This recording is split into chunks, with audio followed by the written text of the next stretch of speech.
Welcome to our urinary system pathology lecture series. Our video today is going to cover medullary cystic diseases. Medullary cystic diseases encompass medullary sponge kidney, medullary cystic kidney disease, and Medullary cystic diseases cover medullary sponge kidney, medullary cystic kidney disease, and nephronophthisis. Say that one 5 times fast. All right, medullary sponge kidneys. These are going to be a development issue of the pyramids. And in the pyramids, there are ducts called ducts of Bellini, and these ducts of Bellini become a little bit dilated. And so they're going to form these tiny little itty bitty cysts. And in those cysts, urine can get caught. And when urine gets caught, that tends to lead to stone formation. So we typically see on the medullary sponge kidney very echogenic pyramids where those ducts of Bellini hang out. We're not going to see actual cysts, but we're going to see that through transmission that those tiny itty bitty cysts create. And then we're also going to see some echogenicity because of tiny little stones that can form in there as well. Because this is an anatomical issue versus a systemic disease, the medullary sponge kidney can be focal, so maybe only half the kidney. It can affect only one kidney, or it can affect both kidneys. So here's our medullary sponge kidney. We have very, very bright echogenic pyramids with them.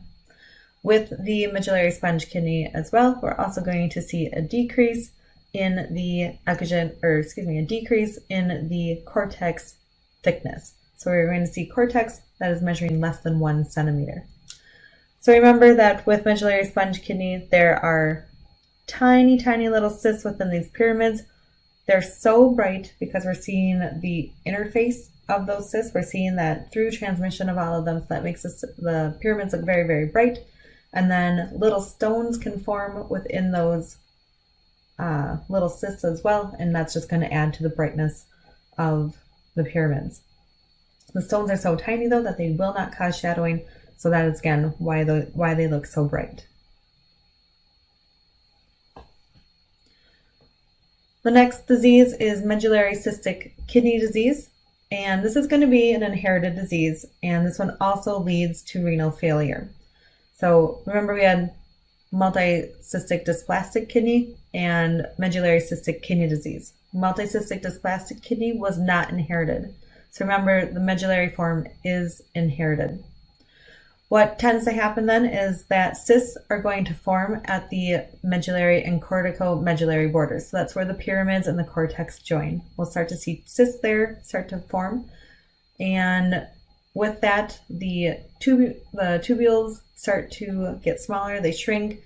We're going to see the basement of the tubules start to disintegrate because of those cysts. And then we're going to start to see the interstitial fibrosis occur.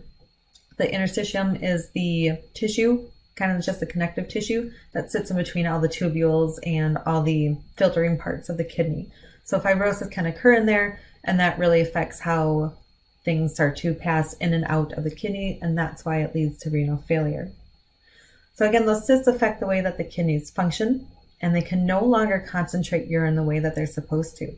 So the kidney ends up just dumping a bunch of stuff into the urine, which really puts a big imbalance on the electrolytes of the body. And that can be very dangerous for the heart and the brain. Typically, we see this medullary cystic kidney disease in older patients, and that's because it's an autosomal dominant disease. Remember, with autosomal dominant polycystic disease, that was also adults, so you can do the AD for adults for MCKD as well. On ultrasound, then, the kidneys are going to appear kind of small and echogenic, and they're going to lose that tissue differentiation. So a very similar disease to MCKD is nephronophthisis, and So a very similar disease to MCKD is nephronophthisis, and this is going to typically be seen in children. So this is also an inherited disease. It's autosomal recessive. So again, we've got the recessed children going on with this one. And also with this one, the kidneys will appear small and echogenic with lots of tissue differentiation. So here are a couple examples of medullary cystic disease. Again, the kidneys are going to be small. We're going to start to lose differentiation between the sinus, the medullary, and the cortex. And on the gross picture here, we can see that those cysts are popping up, and we can see that they're right in between where that medullary and cortex is. So it's right on that border there is where these cysts all like to pop up.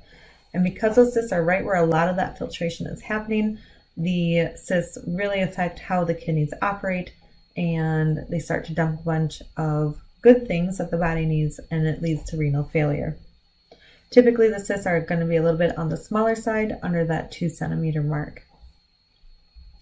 And that brings us to the end of all of our cystic diseases, and specifically our medullary cystic diseases. We'll be talking next time about renal neoplasms.